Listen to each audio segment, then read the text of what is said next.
message que j'aimerais transmettre à la grande équipe de Sacré-Cœur pour les inciter à s'impliquer quotidiennement dans l'amélioration de la qualité et de la sécurité des services, c'est que la survie de notre institution en dépend. Si on veut assurer sa pérennité, il faut s'assurer que les services qu'on donne sont de qualité, sont sécuritaires et que les personnes qui viennent ici chercher des services et leurs familles sont satisfaites des services reçus, que leur santé est améliorée au moment de quitter notre hôpital, puis aussi qu'ils auront une meilleure qualité de vie après l'épisode de soins qu'on leur aura prodigué.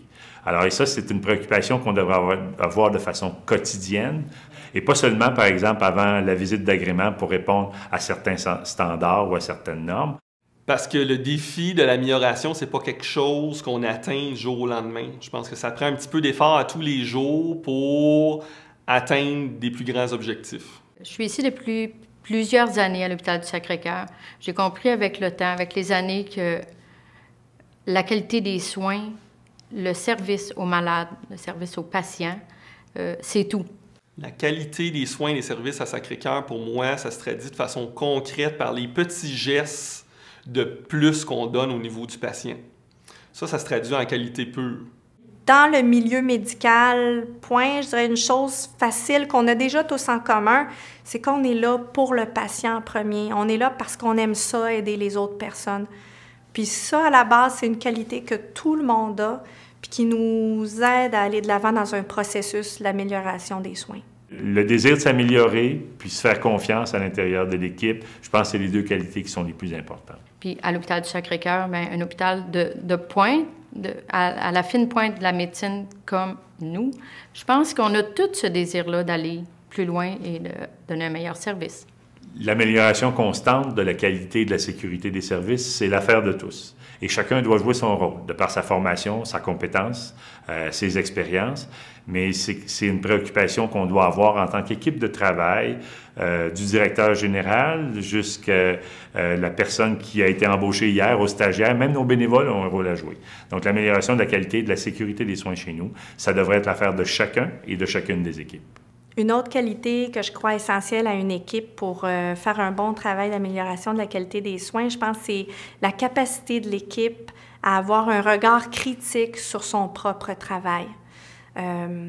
Sans fausse modestie, sans faux orgueil non plus, simplement être capable de se regarder puis d'avoir un regard critique sur ce qu'on fait. Je pense que le fait de vouloir s'améliorer à tous les jours, ça nous permet de nous questionner, ça nous permet de revoir nos pratiques, puis d'améliorer le résultat final là, qui est apporté au niveau du patient. Ça mène à recevoir des fois les commentaires des gens qui veulent nous pousser à s'améliorer. C'est pas toujours évident là, de recevoir des fois un commentaire puis de dire « Bon, OK, j'ai quelque chose à améliorer là-dedans, je le reçois ». Et puis, je mets des pistes de solutions afin d'exécuter les recommandations. Je pense que ça, c'est important. Pour moi, là, c'est vraiment important qu'on travaille en équipe. Donc, il faut donner la chance à l'autre aussi. À partir du moment où je donne la chance à l'autre, je lui fais confiance. Je vais susciter son intérêt et sa confiance de s'impliquer. Puis je pense qu'à partir du moment où les gens vont s'impliquer, qu'on va leur donner l'importance qui leur revient, bien, je crois qu'on va arriver à un but, qui est de mieux servir, de mieux aider et de le faire pour les patients, pour les malades et de le faire pour nous aussi. Très important d'avoir une libre circulation des idées dans une équipe. Travailler ensemble, travailler en équipe, pour moi, c'est déployer des forces. C'est vraiment avec des forces qu'on va plus loin, qu'on atteint des meilleurs sommets. La confiance à l'intérieur d'une équipe clinique, c'est le fait que chacun des membres réalise qu'il a un rôle à jouer, de par sa formation, de par sa compétence, de par son expérience, et que ces rôles-là sont complémentaires, qu'on veut travailler tous ensemble, qu'il n'y a pas de membre plus important que d'autres dans l'équipe, que chacun a un rôle aussi important que l'autre à jouer, et c'est d'en venir à une compréhension commune des rôles et des responsabilités qu'on partage conjointement pour améliorer la qualité et la sécurité des soins qui sont donnés à notre clientèle.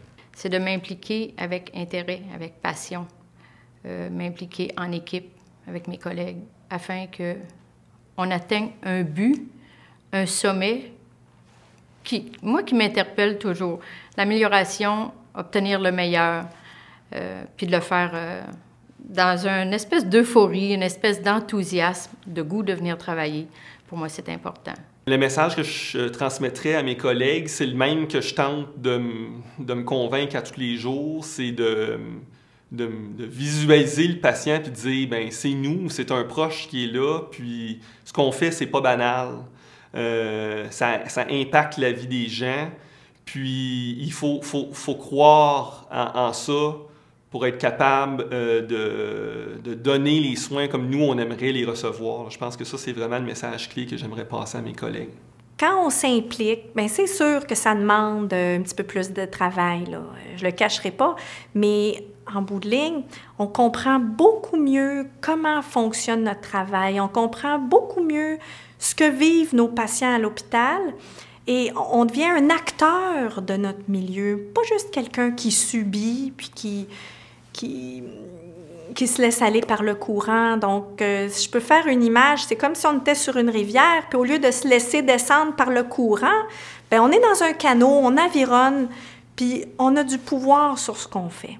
Le plus beau mot, je pense que c'est la passion.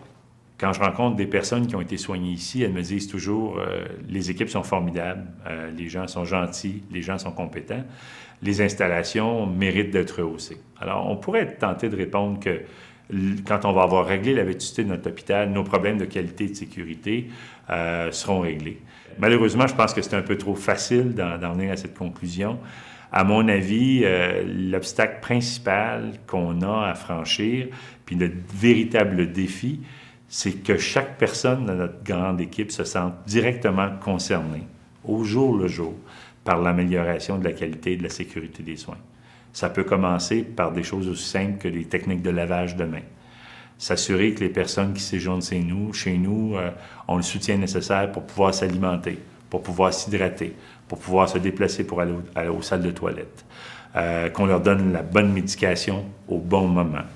Alors, ce sont des petits gestes qui peuvent sembler simples, mais qui sont reconnus comme des marqueurs de qualité dans tous les systèmes de santé au niveau international.